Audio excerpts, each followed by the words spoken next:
Hello and welcome to the Capitol Report on NTD Television. I'm Steve Lance. How are lawmakers reacting to President Biden's newly released budget proposal? Democrats defending more government spending, while the House Freedom Caucus unveiling their own plan. Here's NTD's Melina Weiskup with more from Capitol Hill. President Biden's $6.8 trillion budget is an increase of about $0.6 trillion. This includes increases for both defense and non-defense spending, as well as a 10% boost for the Social Security Administration. Democrats expectedly welcoming Biden's plan that he says is also aimed at cutting the deficit. We're dealing with a country that is growing, changing with more demands. How can the government ensure that deficit revenue is raised? Nobody can ensure that. Look at what Donald Trump did.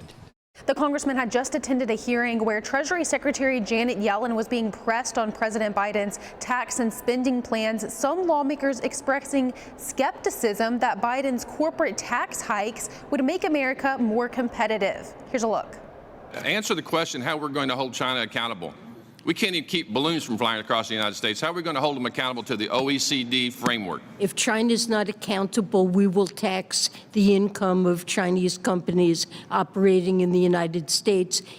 And this all comes as the clock is ticking for Congress to raise the $31.4 trillion debt ceiling. Republicans expectedly opposing President Biden's proposal are working to enact stricter budget measures. Only in America can a president who's increasing the national debt from $31.5 trillion to $49 trillion, can he come out and the media say, we're reducing the national debt? Democrats have repeatedly pinned Republicans for not unveiling an official budget plan. And while this is true, McCarthy says he plans to work with President Biden on the budget. And now the House Freedom Caucus has unveiled its own budget meant to cut money from government agencies. We rescind all unobligated COVID-19 funds. We recoup the $80 billion in IRS expansion funds. And we recoup billions of dollars of wasteful climate change spending in the so-called Inflation Reduction Act. And this proposal does carry some weight because, remember, this is the same group that opposed McCarthy's speakership back in January to force certain budget mechanisms and House rules to be enacted. So it is important to note the significant amount of leverage that this group will have in influencing Speaker McCarthy's budget proposal. Representative Perry tells me that he doesn't believe McCarthy will be opposed to this plan that the Freedom Caucus has laid out.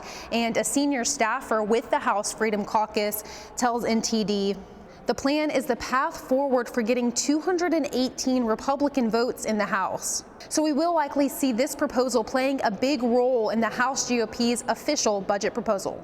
Reporting in Washington, D.C., Melina Weiskup, NTD News. The Manhattan District Attorney's Office is inviting former President Trump to testify next week. A lawyer for Trump confirmed the news yesterday. During the 2016 campaign, Trump allegedly paid Stormy Daniels hush money, and prosecutors are reportedly nearing a decision on whether to indict Trump. This would be the first criminal case ever brought against a former United States president. Trump's lawyer said, "To me, it's much ado about nothing. It's just another example of the weaponizing of the justice system against him." He added that there was no legal basis for a case, and the possible indictment would come as Trump is ramping up a run to regain the White House in 2024. The House today unanimously passing a bill to declassify intel on the COVID-19 origins. And President Biden now has to make the decision to either sign it or veto it. NTD's Iris Tao brings us more. A rare bipartisan moment on the Hill as the House unanimously passed a bill today to declassify all intelligence on COVID origins. The yeas are 419 and the nays are 0. The 419-0 vote now sends the bill, which has been passed by the Senate, directly to President Biden's desk. And President Biden says he has not yet decided on whether or not to sign the bill. And the White House seeks to defend Biden's record on information sharing. He came into office, he directed the intelligence community to declassify information, assessing COVID origins. We're going to take a look at the bill. I just don't have anything to share on how we're going to move forward at this time. The latest push for transparency comes after both the FBI and the Energy Department concluded that the COVID virus most likely leaked from a lab in Wuhan, China. And if Biden signs it, the bill would declassify intelligence about the potential links between the Wuhan lab and the COVID-19 pandemic. But as the U.S. ramps up its efforts to dig into the COVID origin, a Chinese official from China's embassy here in Washington sent a letter to Senator Josh Hawley asking him to drop the bill and accusing the U.S. of undermining international solidarity by its probes into the COVID origin. But Senator Josh Hawley fired back on Friday by sending a letter to China's Xi Jinping, warning him that this bill will soon become law and telling him it's time to, quote, come clean about your role in spreading COVID to the world. Reporting from the White House, R-Wis, NTD News. As the investigation into the origins of COVID continues, a group of Republican lawmakers are pushing back on a newly introduced World Health Organization treaty. I just sat down with Congressman Tom Tiffany to discuss his new legislation pushing back on the accord. Congressman Tom Tiffany, thank you so much for joining us. It's good to be with you today, Steve. Congressman, you've introduced legislation in response to a treaty involving the WHO and Senate approval. Tell us about this.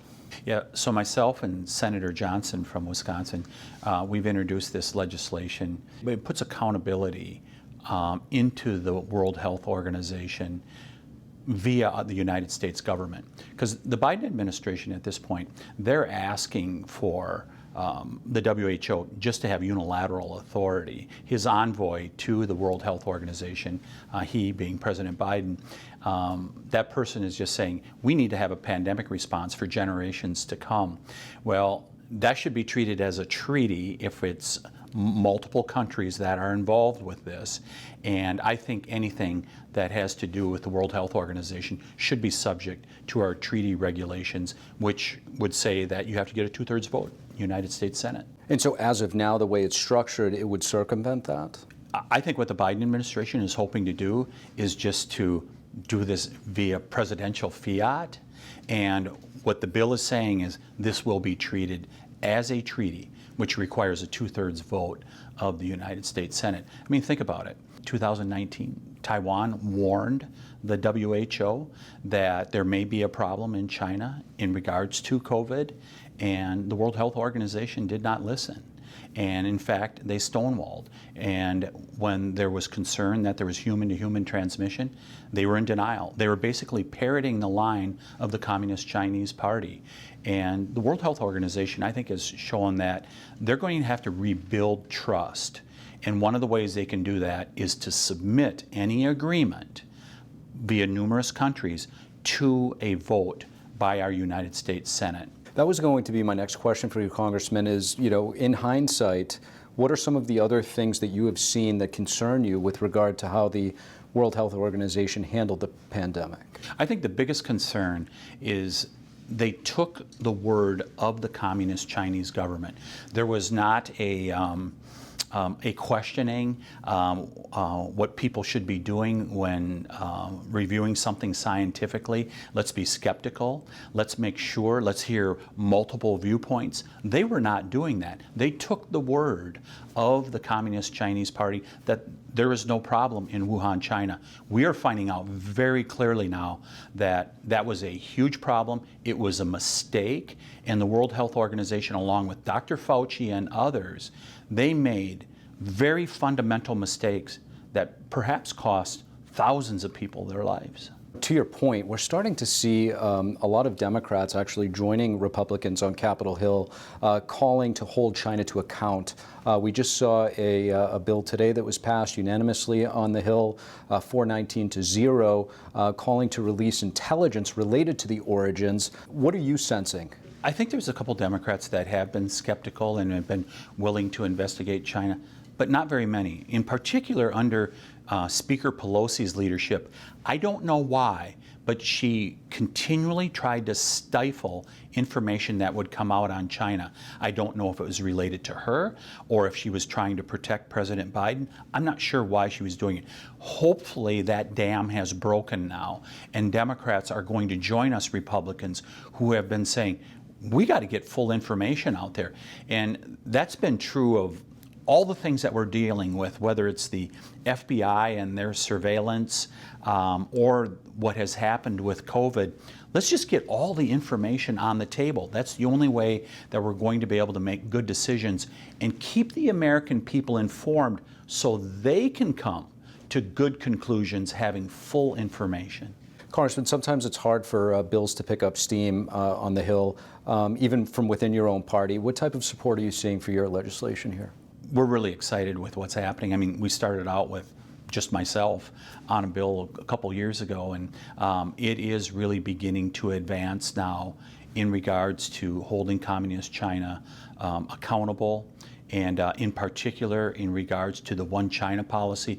More and more people, as they're seeing the threat of Communist China and how they're treating the rest of the world, more and more members on Capitol Hill are saying, this is not acceptable, and maybe we need to revisit that One China policy. So we've been building some momentum, and hopefully we'll get there. I'm encouraged by the things that Speaker McCarthy is saying in regards to meeting with the Prime Minister.